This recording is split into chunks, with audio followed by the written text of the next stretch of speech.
Ciao a tutti e benvenuti in questo nuovo video. Oggi tratteremo il pane 1000 buchi, l'ho voluto chiamare così sì perché dentro ha tantissimi buchi, quindi è leggerissimo.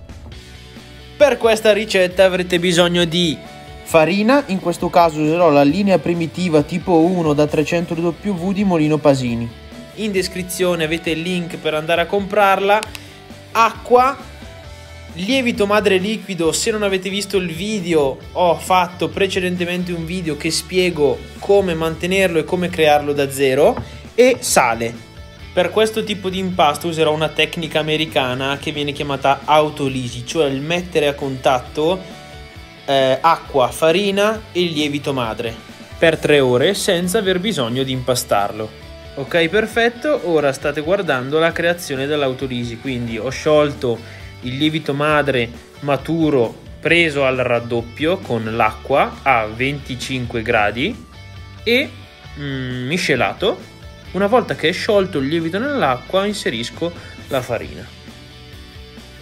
Vi ricordo che l'autolisi sfrutta il tempo e l'azione dei lieviti per creare da solo il nostro impasto, quindi non abbiamo bisogno di creare maglia glutinica, ma solamente di miscelare i 3 ingredienti fino a quando la farina fresca non è stata completamente assorbita. Mi raccomando, seguite bene tutte le fasi che vi sto per dire, perché i tempi e le temperature sono molto importanti per la sua riuscita. In descrizione al video vi scriverò tutto passo passo. Una volta impastato, raschiate con un tarocco i bordi della vostra bacinella, così non si fanno croste indesiderate. Poi potete chiudere con coperchio e lasciare 3 ore ferma l'autolisi. Dopo 3 ore di autolisi vedete che l'impasto incomincia a diventare elastico. Possiamo aggiungere il sale. Facciamo 2 giri di ciotola, quindi prendiamo l'estremità dell'impasto dall'esterno della ciotola e lo mettiamo all'interno, così per 2 giri di ciotola. Poi incominceremo a impastare, cioè a sbattere la pasta sulle pareti della bacinella e simulare un pochino l'azione di un'impastatrice a braccia tuffanti.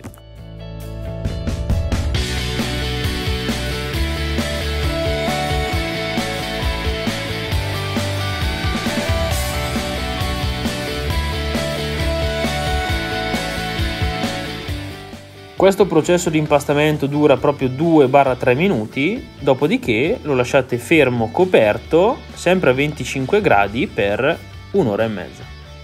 Dopodiché lo riprendiamo come state vedendo adesso e lo rimpastiamo altri 2 minuti, così che chiudiamo bene l'impasto e il glutine si forma molto bene. Vedete com'è bello elastico adesso? Una volta fatto questo, chiudete con coperchio e lasciate lievitare un'altra ora, sempre a 25 gradi. Dopo l'ora trascorsa a 25 gradi fate delle pieghe di rinforzo, quindi prendete la pasta e ripiegatela su se stessa, e vi ricordo che le pieghe servono a stratificare il glutine, di conseguenza avere un impasto molto più elastico e più forte. Mettete l'impasto in un altro recipiente precedentemente oliato, sistematelo un pochino e lasciatelo lievitare per 45 minuti a 25 gradi.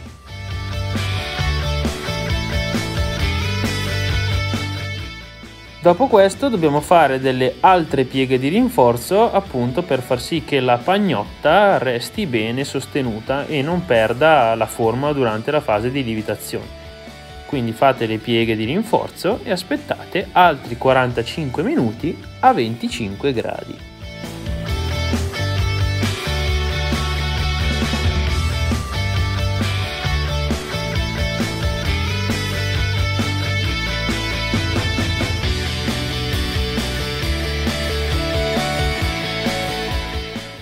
Passato il tempo siamo pronti per fare le pezzature desiderate.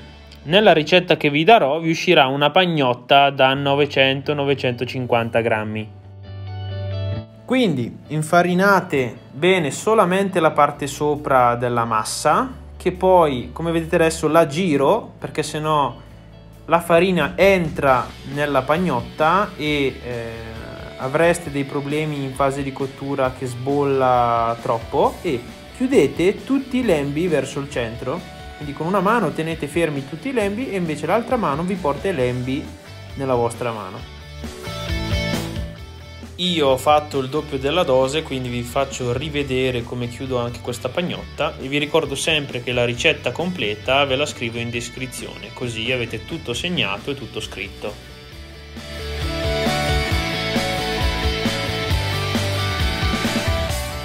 Se non avete un cestino da lievitazione non preoccupatevi, fate come me, prendete uno strofinaccio, infarinatelo leggermente e fate le pieghe alla vostra pagnotta.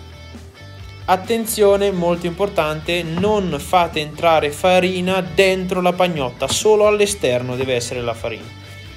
La chiusura deve stare sempre verso l'alto, in questo caso al basso. Adesso la tiro su perché poi farà la notte lievitazione, il giorno dopo lo ribalteremo, quindi la chiusura che sta nella parte sopra adesso, domani mattina sarà nella parte bassa.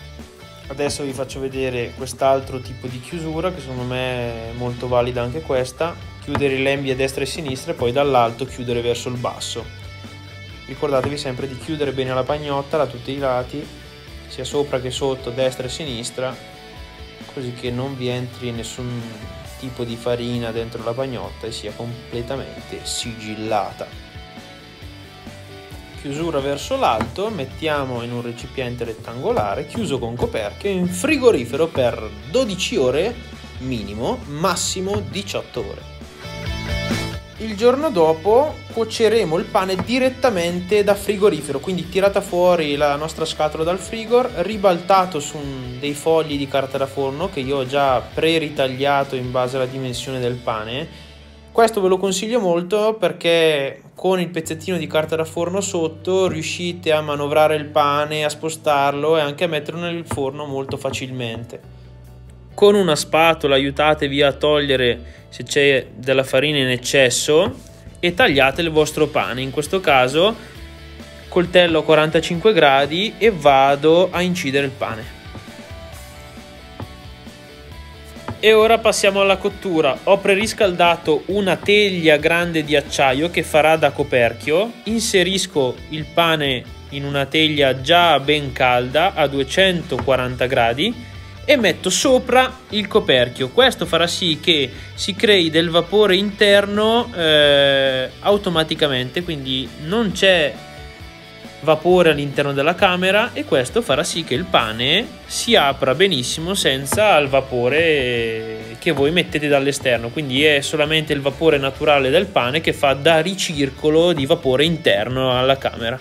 La cottura a 230 gradi per 30 minuti e poi togliete il coperchio e abbassate a 180 gradi per altri 30-35 minuti. Una volta sfornato il pane lo mettete su una griglia che così non crea condensa nella parte sotto e lo lasciate riposare un'ora, un'ora e mezza e poi siamo pronti per il taglio.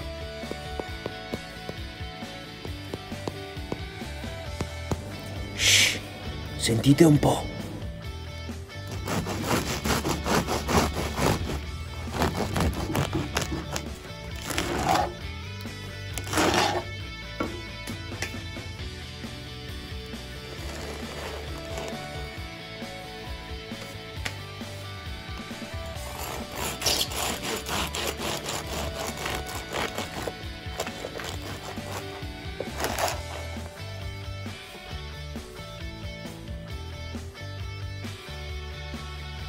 Ed eccolo qua ragazzi, il nostro pane filante, profumato e alveolato, veramente uno spettacolo.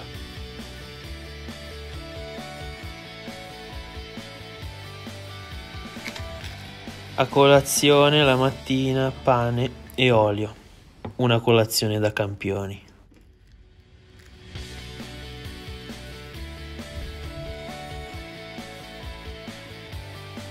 E come sempre volevo ringraziarti di aver visto questo video, sperando che ti sia d'aiuto in qualche modo. Se non l'hai ancora fatto iscriviti al canale e al prossimo video.